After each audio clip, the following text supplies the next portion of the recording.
We've been talking about U.S. banking involvement in the Mexican drug wars, and as our story in Bloomberg Markets magazine tells it, and Sue Keenan was mentioning, there was a plane, a DC-9, that was packed with drugs and money that was busted by the authorities, and that plane had been bought with laundered funds that they were transferred through Wachovia and Bank of America. We are rejoined now by Martin Woods, formerly at Wachovia. He served as director of Wachovia's anti-money laundering unit in London, and he left the bank after he was displeased with how executives responded to his talking about what was going on.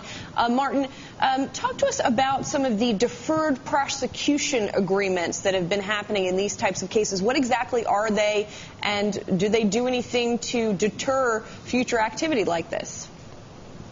Well, similarly to UBS, Wachovia has entered into an agreement with the authorities to implement an enhanced anti-money laundering program, and in exchange for compliance with that, the prosecutors will not instigate the prosecutorial action.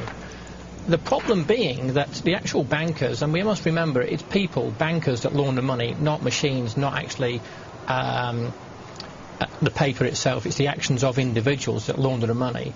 Nobody's held accountable. And I said recently at a conference in Miami, in effect, the bankers are having a free play at the roulette table using somebody else's money. And in the event that they win, they share in the profits. But when they lose, they walk away from the action with no consequence to their own actions. Speaking about consequences, Martin, I'm curious if you're at all concerned for your own safety as a consequence of speaking out about this. I'm not now. I was at the time through lack of knowledge and understanding of some of the bigger issues. I'm a long, long way away from Mexico. I don't anticipate holidaying in Mexico anytime soon. I have no fear for my safety or for that of my family. Martin, primarily because of geography. Right. Martin, might I ask, because what we're seeing here, and please correct me if I'm wrong, but there is a direct link between the banks laundering this money and the violence that we see taking effect. State Department figures say that since President Calderon's been in office since 2006, some 22,000 people have been killed.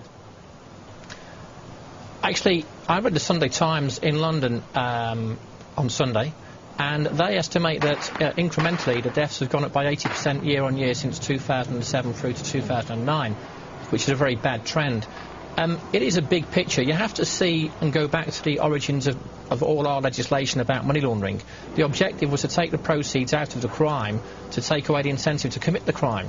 The fact that the money's being laundered, it's going back across the border, and Hillary Clinton recognised this when she spoke in March last year, and it's clearly stated that some of that money is being used to buy the guns that are killing police officers. It causes some of us to ask the question, just how close are the launderer's fingers to the trigger of the killer's gun? Martin, how does this turn out? Are more whistleblowers going to have to speak up? Because as we want to mention, this was not just something that was endemic to Wachovia. As Julie mentioned, other banks involved as well. Are people going to have the courage to speak up and point this out? Well, I'd like to thank John Dugan, the comptroller, for a very gratifying letter that he gave to me. But as for my own regulator, the Financial Services Authority in London, I'm almost at war with the people, and I actually genuinely believe they actually have no interest in human intelligence. They push it away, and their actual welfare and support program for whistleblowers is in fact a referral to a charity.